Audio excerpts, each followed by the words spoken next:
Hello everyone. So, this session is for UPSC mains అండి. Sociology optional వాళ్ళకి. So, అయితే first సోషియాలజీలో మనకి ఎక్కువగా థియరీస్ అనేవి ఉంటాయి. సో, ఇప్పుడు థియరీస్ అయితే చూద్దాం. అంటే ఒక్కొక్క సోషియాలజిస్ట్ ఏం చెప్పారో చూద్దాం.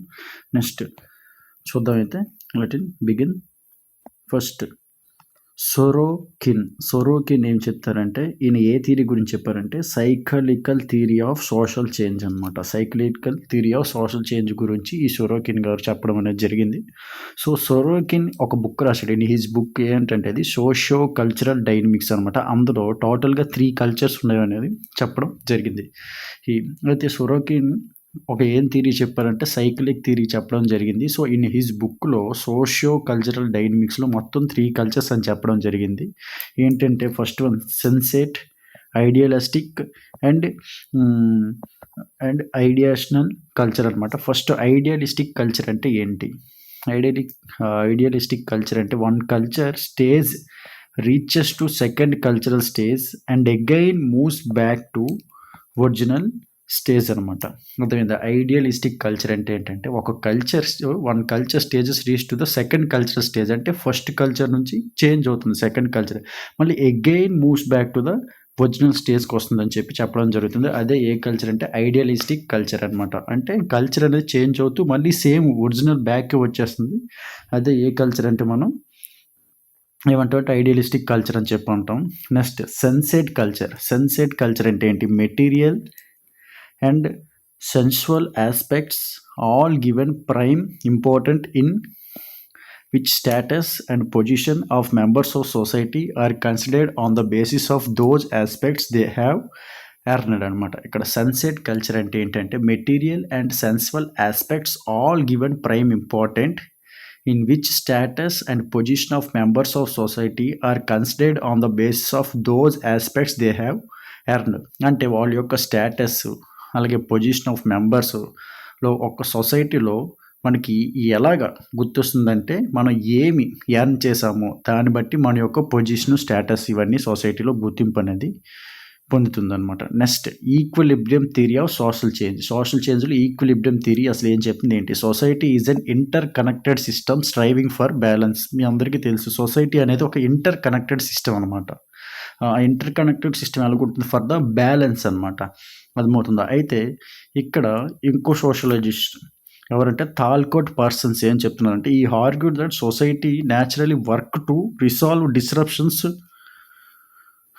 Through his AGIL program. అంటే ఇక్కడ థాల్కోట్ పార్సన్స్ గారు ఏం చెప్తున్నారంటే he argued that society naturally work to resolve disruptions అనమాట. ఏవైతే డిస్రప్షన్స్ ఉన్నాయో అవి రిసాల్వ్ చేస్తే ఎలాగా? త్రూ ఏజీఐఎల్ ప్రోగ్రామ్ ద్వారా. ఏజీఐఎల్ అంటే ఏంటంటే adaptation, goal attainment, integration and లేటెన్సీతో దీని ద్వారా మనం రిసాల్వ్ చేస్తాం ఏవైతే డిస్రప్షన్స్ ఏవైతే ఉన్నాయి. So ensuring that values and social structure remain integrated. ఏం చెప్తున్నా అంటే దీని ద్వారా ఏవైతే వాల్యూస్ అలాగే సోషల్ స్ట్రక్చర్ అన్నీ కూడా మనం ఇంటిగ్రేటెడ్ చేయొచ్చు అని చెప్తున్నారనమాట పార్సన్స్ గారు. Next evolutionary theory. అసలు ఎవల్యూషనరీ థియరీస్ ఏంటి? Theories are based on the assumption and that societies gradually change from simple to more complex form. అంటే evolutionary theories based on the assumption అనమాట.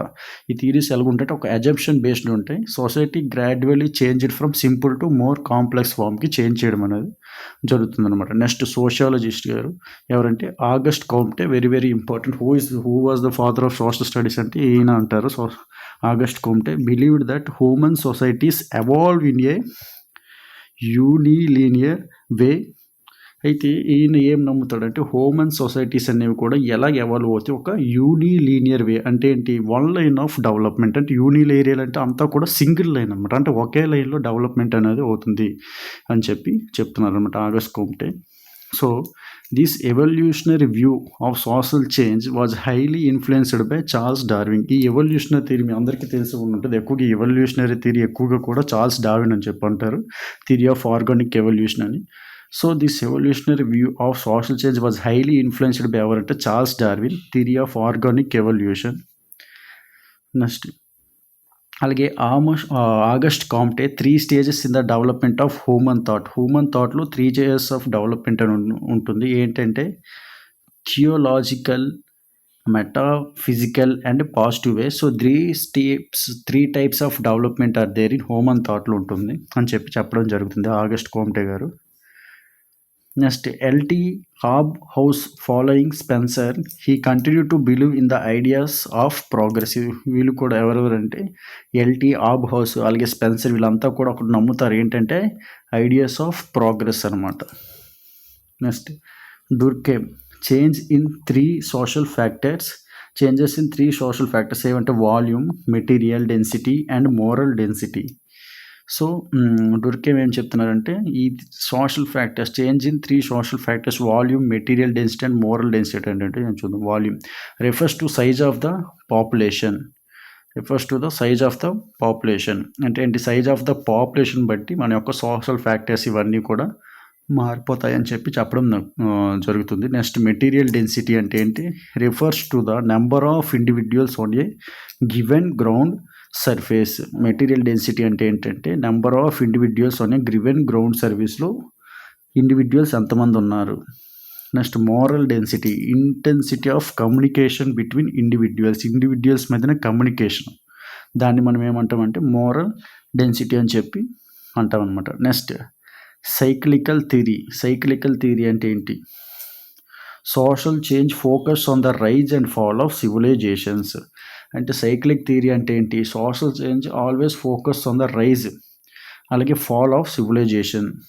నెక్స్ట్ ఇక్కడ socialist Spengler fate of civilization was a matter of destiny. అయితే ఇక్కడ స్పెంగ్లర్ అనే sociologist గారు ఏం చెప్తున్నారంటే మన ఫేట్ ఈ సివిలైజేషన్ యొక్క fate was a matter of డెస్టినీతో రాసి ఉంటుందని చెప్పడం అనేది జరుగుతుంది అనమాట. Next Arnold Toynbee in his famous book study of history 1946 focus on the key concepts of challenge and response. Every society faced challenges. First, challenges posed by environment and later challenges from internal and external enemies. అయితే సొసైటీలో ప్రతి ఒక్కరు కూడా challenges అనేది face చేస్తారు. అది posed by environment కానీ ఆ తర్వాత ఫ్రమ్ ఇంటర్నల్ ఎక్స్టర్నల్ ఎనిమీస్ ద్వారా కానీ మనం ఛాలెంజెస్ ఇవన్నీ కూడా ఎదుర్కొంటామని చెప్పడం అనేది జరుగుతుంది. Next sociologist Vilfredo Pareto ఏం చెప్తున్నారంటే Pareto has divided the whole social system into 2 parts. ఈ పారెటో సోషియాలజిస్ట్ గారు ఏం చెప్తున్నారంటే మొత్తం కూడా whole social system divided into 2 పార్ట్స్గా డివైడ్ అవ్వడం జరిగింది. ఒకటి ఎలైట్స్ అలాగే మాసెస్. ఎలైట్స్ అంటే ఎవరు? సెలబ్రిటీస్ అంటే సింపుల్గా రిచ్ పీపుల్ అనమాట. ఓకేనా? సో మన సొసైటీ అనేది ఈ విధంగా డివైడ్ అయిపోయిందని చెప్పడం జరుగుతుంది. ఎవరంటే ఈ పారెటో గారు. ఎలైట్స్, మాసెస్ అంటే పూర్ పీపుల్ అనమాట. సో ఈ విధంగా సొసైటీ డివైడ్ అయిపోయిందని ఆయన చెప్పడం జరుగుతుంది. Next Emile Durkheim introduced the concept of anomie. ఒక కాన్సెప్ట్ అనేది ఇంట్రడ్యూస్ చేశారు. ఎవరంటే ఎమైల్ డుర్కహైమ్. కాన్సెప్ట్ ఏంటి అసలు? ఎనోమీ అంటే ఏంటంటే in simple terms anomie occurs when society usual structure break downs living people feeling drift and without purpose. అంటే ఎనోమీ అంటే సింపుల్గా చెప్పాలంటే సొసైటీ యూజువల్ స్ట్రక్చర్ ఎప్పుడైతే సొసైటీ యొక్క స్ట్రక్చర్ బ్రేక్ డౌన్ అయిపోతుందో living people feeling a drift and without పర్పస్గా జనాలు మారిపోతారు. దాన్నే మనం ఏమని చెప్తాం అంటే ఎనోమీ అని చెప్పడం అనేది జరుగుతుంది. నెక్స్ట్ సోషల్ చేంజ్ అంటే ఏంటి? It means that no society remains the same forever. ఏ సొసైటీ కూడా సేమ్ అలాగే ఉండిపోదు. ప్రతి ఒక్కరు కూడా ఈ చేంజెస్ అనేవి అనేది వస్తుంది అని చెప్పడం జరుగుతుంది. So social change is both natural and necessary. Technological innovation can rapidly transform social life in ways that effect nearly every one. Economic forces deeply shape social life అనమాట. అంటే ఇక్కడ ఏంటి? ప్రతి ఒక్కరు కూడా అలాగా కాన్స్టెంట్గా ఉండిపోరు. సోషల్ చేంజ్ అనేది ప్రతి ఒక్కరు కూడా వస్తుంది. ఫర్ ఎగ్జాంపుల్ టెక్నాలజికల్ ఇన్నోవేషన్ ద్వారా rapidly transform social life technological ఉండడం వల్ల అలాగే ఎకనామిక్ ఫోర్సెస్ వల్ల కూడా మన యొక్క సోషల్ లైఫ్ ఇది చేంజ్ అనేది జరుగుతుంది. అలాగే social movements are deliberately organised efforts by groups of people to create change. దానివల్ల. అలాగే globalisation is the increasing interconnectedness of countries and cultures. అలాగే గ్లోబలైజేషన్ వల్ల ఏంటంటే మన యొక్క ఇంటర్ కనెక్షన్స్, అలాగే డిఫరెంట్ కంట్రీస్ యొక్క కల్చర్, దీన్ని ఇంపాక్ట్ ఇవన్నీ కూడా ఉండడం అనేది జరుగుతుందన్నమాట. Studying social change is important because it helps people understanding the world more clearly. అయితే ఈ సోషల్ చేంజ్ అనేది చదువుకోవడం వల్ల పీపుల్ అందరికి కూడా వరల్డ్ గురించి అన్నీ కూడా, వాళ్ళ యొక్క కల్చర్స్, వాళ్ళ యొక్క పీపుల్ అంతా కూడా క్లియర్గా తెలుస్తుంది అని చెప్పడం జరుగుతుంది. Ultimately social change is the ongoing transformation society through technology, culture, economic, politics and human action. అయితే ఈ సోషల్ చేంజ్ అనేది ముఖ్యంగా ట్రాన్స్ఫార్మేషన్ సొసైటీ త్రూ దేని ద్వారా అంటే ఈ సొసైటీ ఎలాగ చేంజెస్ అయిపోతుంది, సోషల్ చేంజ్ ఎలాగ అవుతుందంటే త్రూ టెక్నాలజీ ద్వారా, కల్చర్ ద్వారా, economic, politics and human actions ద్వారా, దీని ద్వారా మనం చేంజెస్ అనేది చూస్తున్నాం.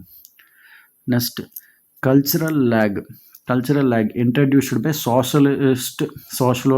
సోషియాలజిస్ట్ విలియం ఫీల్డింగ్ ఓక్బర్న్ గారు ఈ కల్చరల్ ల్యాగ్ని కాన్సెప్ట్ని ఎస్టాబ్లిష్ చేయడం జరిగింది.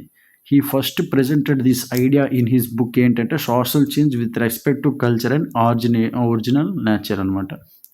ఏ బుక్ అంటే social change with respect to culture and original nature in 1922. Theory of cultural lag అసలు ఏం చెప్తుందంటే suggest that social and cultural changes occur at different rates and there is a delay in adjustment of non-material culture such as beliefs, values, norms to new material. అంటే theory of culture లాగా ఏం చెప్తుందంటే social and cultural changes అక్కడ different రేట్స్లో ఈ social cultural changes అక్కర్ అవుతాయి. There is a delay in adjustment of non material cultures. అలాగే ఈ అడ్జస్ట్మెంట్లో non material cultures ఏవైతే ఉన్నాయో, ఫర్ ఎగ్జాంపుల్ బిలీవ్స్, వాల్యూస్, ఇవన్నీ కూడా టైం పడుతుంది. టు న్యూ మెటీరియల్ కండిషన్స్ అంటే ఏమంటే టెక్నాలజీ అండ్ ఇన్నోవేషన్స్. అలాగే Ogburn carefully distinguished between two different parts of కల్చర్ని క్లియర్గా చెప్పడం జరిగింది. ఓక్బర్న్ ఏంటంటే ఒక material and non material. Material culture అంటే ఏంటి? Physical objects that make up our culture include things like buildings, clothes, art pieces, musical instruments, food and technology. This comes under material culture అనమాట. అంటే మెటీరియల్ కల్చర్ అంటే ఏంటి? Physical objects that make of our culture అంటే ఏంటి? Buildings, clothes, pieces, musical instrument. దీనివల్ల next non material culture అంటే ఏంటి? Unseen or intangible aspects of culture our culture such as norms, laws, rules, religious ideas. These are all comes under non material culture అనమాట. Next William Fielding Ogburn model of technological development comprises 4 distinct stages అనమాట. So William Fielding Ogburn model of technologies comprises మొత్తం ఏంటంటే 4 distinct stages అనమాట. ఈ 4 distinct stages ఏవో చూద్దాం. First invention stage. First stage ఏంటంటే invention stage. అంటే ఏంటి invention stage? This marks the Inception of a new technological break through discovery. Invention అంటే ఏదో కనిపెట్టడం అనమాట. న్యూ టెక్నాలజికల్ బ్రేక్ త్రూ లేదంటే ఏదైనా డిస్కవర్ చేయడం. నెక్స్ట్ ఎలేషన్ స్టేజ్ అంటే ఏంటి? Society experience a wave of enthusiasm and excitement surrounding the new found invention. అంటే సొసైటీ అందరు కూడా ఏదైనా ఇన్వెన్షన్కి ఒక ఎక్సైట్మెంట్ అంతా కూడా ఫీల్ అవుతారు అన్నమాట. Next diffusion stage. This stage involves the widespread adoption of the new technology across various segments of society. Diffusion stage అంటే ఏంటి? ఏదైతే మనకి ఈ న్యూ టెక్నాలజీ వచ్చిందో అది వైడ్ స్ప్రెడ్గా అందరూ కూడా దాన్ని అడాప్షన్ చేసుకోవడం అనమాట. Next adjustment stage. This stage highlights the temporal gap in the alignment of social institutions and values with the rapid pace of technological change. Adjustment stage అంటే ఏంటి? ఈ stage temporal gap in the alignment of social institution and values with the rapid pace of technology change. దీన్ని మనం adjustment stage అని చెప్పి అనడం అనేది జరుగుతుంది. అయితే ఇప్పుడు మీకు కొన్ని కీ అనమాట. అంటే కీవర్డ్స్ అంటే కొన్ని కీవర్డ్స్, సోషియాలజీ కొన్ని కీవర్డ్స్ యొక్క మీనింగ్స్ ఇవి నీట్గా తెలుసు. నెక్స్ట్ పెక్యులియర్ అంటే ఏంటి? అసలు పెక్యులియర్ అంటే ఏంటి? Means that state of distributing the valued resources, rewards and positions in the society. దాన్ని మనం ఏమంటామంటే పెక్యులియర్ అని చెప్పి అంటాం అనమాట. Distributing the valued resources, rewards, positions in the society, దాన్ని మనం పెక్యులియర్ అని చెప్పి అంటాం. హైరార్కీ అంటే అందరికీ తెలుసు. It is the ordering of social unity as a higher, lower, superior are inferior. Hierarchy. Next social differentiation అంటే ఏంటి? It is a dividing of people in a society on the basis of differentiation, inequality and hierarchy. అంటే social differentiation అంటే పీపుల్ని divide చేయడం. అంటే inequality కింద, అలాగే hierarchy కింద, డిఫరెన్షియేషన్ కింద సోషల్ డిఫరెన్షియేషన్ అంటే అర్థం. Next Kingsley, Davis and Wilbert E Moore ఏం చెప్తున్నారు? Prominent sociologist mainly analysing the functionalist perspective of socio stratification. Analysing the functional perspective of social stratification. Perspective అంటే ఏంటి? The way of perceiving something. Next according to part 14 of the Indian constitution ఏం చెప్తుందంటే special provisions have been made for national schedule caste and STs, OBCs and Anglo ఇండియన్స్కి. Part 14 of the Indian constitution కొన్ని special provisions ఉన్నాయన్నమాట. ఈ schedule క్యాస్ట్కి, ఎస్టీస్కి, ఓబీసీకి and Anglo ఇండియన్స్కి. ఎవరు ఈ ఎస్టీస్ని, ఎస్సీస్ని who will included the లిస్ట్లో ఎవరు పెట్టగే పవర్ ఎవరికి ఉందంటే ప్రెసిడెంట్కి. ఆర్టికల్ 338 ఏం చెప్తుందంటే establishment of national commission for ఎస్సీస్ అనమాట. సో ఈ నేషనల్ కమిషన్ ఆఫ్ ఎస్సీస్కి ఎస్టాబ్లిష్ చేయమని చెప్తుంది ఆర్టికల్ 338. నెక్స్ట్ సో ఇప్పుడు ఒక 3 to 4 చెప్పాం కదా, అది పాలిటీ కింద వస్తుంది. Next physical coercion. ఎందుకంటే మన సోషియాలజీలో ట్రైబ్స్ గురించి వీళ్ళ గురించి చదువుకుంటాం కాబట్టి, ఎస్సీస్ వీళ్ళ గురించి కొద్దిగా ఉంటుంది కాబట్టి, సొసైటీ గురించి కాబట్టి కొన్ని మనకి పాలిటీకి సంబంధించిన కూడా వచ్చే టాపిక్స్. నెక్స్ట్ ఫిజికల్ కోరేషన్ అంటే ఏంటి? It is used in order to make the children behave, to control the adults in various social situations, to control the agitators and demonstrator, to control anti social activities ఇవన్నమాట. అంటే physical coercion అంటే ఏంటి? In order to మన children behave to control the adults. ఎందుకంటే పిల్లలు పెరుగుతూ కొద్దీ మనం వాళ్ళని కంట్రోల్ చేయాలి ఈ సోషల్ సిచ్యువేషన్స్లో. To control the agitators and demonstrator, to control anti social అంటే క్రిమినల్స్ను. అంటే ఇప్పుడు చిన్నప్పటి నుంచి మనం ఏంటంటే వాళ్ళని కంట్రోల్ అనేది చేయగలగాలి, ఒక అవేర్నెస్ అనేది కల్పించాలి. Social disorganisation assumes that at some time in the past society has had a fairly stable equilibrium in which practices and supporting values are in harmonious agreement, and social change of some kind disrupted this harmonious agreement leading to social disagreement. The social disorganization అంటే ఏంటి? Assumes that sometime in past society has a fairly stable equilibrium in which practices and supporting values were in harmonious agreement. Social change of kind disagreement, this harmonious agreement leading to social disagreement. Next, social problem. It is some piece of social behavior that causes public friction and private misery and calls for collective action to solve it. అంటే social problem అంటే ఏంటి? ఈ piece of some social behaviour అంటే ఏదైతే social behaviour అంటే ఏంటి? That causes public friction అంటే ఏదైనా ఒక తప్పుగా ఏదో ఒక ఫర్ ఎగ్జాంపుల్ ఒక గొడవ పెట్టడం కానీ, సో ఇదంతా కూడా మనకి సోషల్ బిహేవియర్ కింద వస్తుంది. అంటే ఒక ప్రాబ్లం అనేది అక్కడ క్రియేట్ చేసింది, దానికి మనకు కలెక్టివ్ యాక్షన్ అనేది తీసుకోవాలి అది సాల్వ్ చేయాలంటే. Next anomie refers to the state in which socially prescribed goals and norms governing their attainment are incompatible. Anomie అంటే ఏంటంటే మనకి ఒక గోల్స్ అనేవి ఉండాలి, సోషల్లీ ప్రిస్క్రైబ్డ్ గోల్స్, అలాగే దాని మీద ఒక కొన్ని రూల్స్, నార్మ్స్ ఇవి అన్నీ కూడా ఉండాలని చెప్పడం అనేది జరుగుతుంది. నెక్స్ట్ ఎలినేషన్ అంటే ఏంటి? May be defined as social psychological condition of the individual which involves an estrangement from certain aspects of the social existence.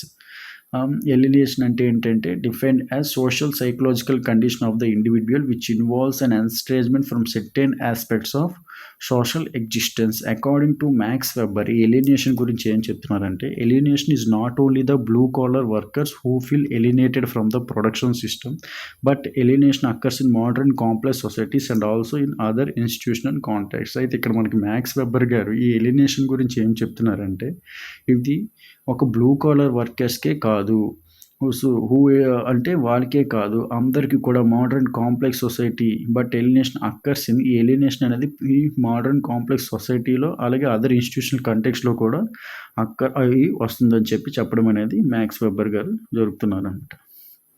Next cultural factors అంటే ఏంటి? Driving social change include shifts in values, believes ideas and tradition which restructure social institution. అంటే ఏంటి social change includes ఎలా అవుతుంది మన social change అంటే ప్రతి ఒక్కరు ఈ చేంజ్నెస్ ఎలాగుంది ఎక్కడ ఉన్న ఐడియాస్ ద్వారా కానీ లేకపోతే వాల్యూస్ కానీ బిలీఫ్స్ ద్వారా అలాగే ట్రెడిషన్స్ ద్వారా మన యొక్క సోషల్ చేంజ్ అనేది వస్తుందన్నమాట.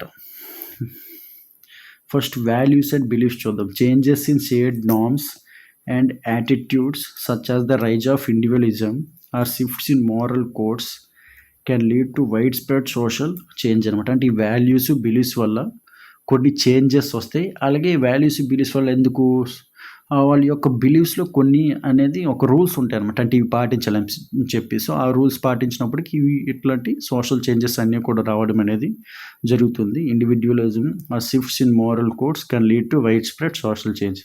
Next religion. Religious movements, reforms, and beliefs can fundamentally transform social structures. Next, education. By influencing knowledge and perspective, education challenges traditional beliefs and introduce new ideas. అయితే education వల్ల కూడా మనకి social change అనేది వస్తుంది. ఎందుకు education నుంచి వస్తే ఏవైతే మూఢనమ్మకాలు ఉన్నాయో ట్రెడిషనల్ బిలీఫ్స్ మూఢనమ్మకాల నుంచి మనకి తెలుసుకున్న ఒక కొత్త ఐడియాస్ ఇవన్నీ కూడా వస్తాయి. సో అప్పుడు మనం సోషల్ చేంజ్ అనేది అవుతాం అనమాట. Next cultural diffusion. The spread of cultural traits such as customs, technology and information from one society to another through interaction trade are media accelerate social change అనమాట. So ఈ విధంగా మనకి cultural diffusion కదా మనం social change అనేది వస్తుంది. అలాగే ideological shifts అనమాట. నెక్స్ట్ ఏంటి ideological shifts. New political or social ideas. Example feminism మీరు అందరూ చూస్తుంటారు. ఫెమినిస్టులు అని చెప్పి అలాగే ఎన్వైరన్మెంటలిస్ట్ అని can challenge existing structures and result in new legislations such as laws banning child labour or dowry systems. అయితే ఈ ideological shifts new political social ideas అలాగే మీ కింద చెప్పి ఇప్పుడు ఎగ్జాంపుల్ ఫెమినిస్టులు అని ఎన్వైరన్మెంటలిస్ట్ ఏంటి క్యాన్ ఛాలెంజ్ ఏదైతే మనకున్న ప్రజెంట్ స్ట్రక్చర్ని ఛాలెంజ్ చేస్తూ ఒక న్యూ లెజిస్లేషన్ ఒక న్యూ చట్టాన్ని తీసుకురావాలని చెప్పి అంటారు. లాస్ట్ బ్యానింగ్ చైల్డ్ లేబర్ అని చెప్పి డౌరీ సిస్టమ్ మీద దీని మీద కూడా తేవడం ఇవన్నీ కూడా చెప్పడం అనేది జరుగుతుంది అనమాట. Next technological factors. Primary drivers of social change transforming economic structures, communication and daily life through innovation and diffusion అనమాట. ఓకేనా, అర్థమవుతుందా? సో ఓకే, నెక్స్ట్ మనం ఇది ఇండస్ట్రియలైజేషన్ అండ్ ఆటోమేషన్ అనేది నెక్స్ట్ సెషన్లో మనం చేద్దాం. Okay, thank you.